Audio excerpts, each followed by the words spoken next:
Assalamualaikum warahmatullahi wabarakatuh. Bertemu lagi pada sesi kelima, perkembangan emosi, temperamen, dan keterikatan. Hai teman-teman mahasiswa, kali ini kita berjumpa pada sesi 5. Kita sudah belajar tentang tahap perkembangan bahasa dan kemampuan berpikir matematis pada sesi keempat. Pada sesi kelima ini kita akan melanjutkan materi perkuliahan mengenai pengenalan teori dan tahapan perkembangan sosial dan emosional. Materi ini bisa Anda baca pada BMP Modul 4 mulai halaman 4.3 sampai dengan halaman 4.21. Tujuan perkuliahan yang pertama menjelaskan fase atau tahap perkembangan emosi dan temperamen, dan yang kedua menjelaskan keterikatan dan teori-teori yang terkait.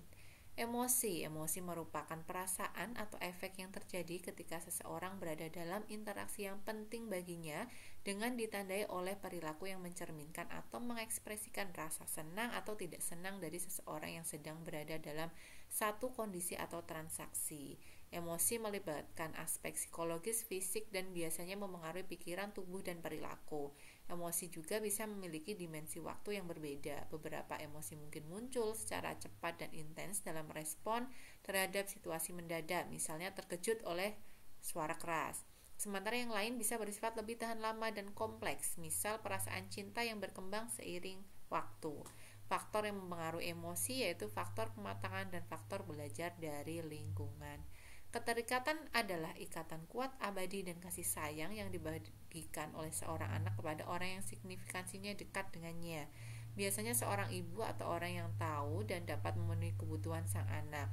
Keterikatan bahasa Inggris disebut attachment, adalah konsep dalam psikologi yang mengacu pada hubungan emosional yang mendalam dan berkelanjutan antar individu dengan individu lainnya. Biasanya berkaitan dengan hubungan antar anak dan pengasuh utama mereka seperti orang tua atau perawat.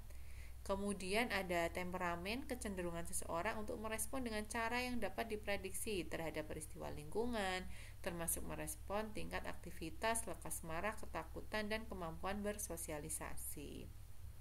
Teori-teori yang terkait dengan keterikatan meliputi 1. Teori psikoanalisis, teori belajar, teori kognitif, dan teori etologikal. Untuk teori psikoanalisis merupakan teori yang dikembangkan oleh Sigmund Freud, adalah suatu pendekatan dalam psikologi yang fokus pada pemahaman tentang bagaimana pikiran bawah sadar mempengaruhi perilaku dan pengalaman individu.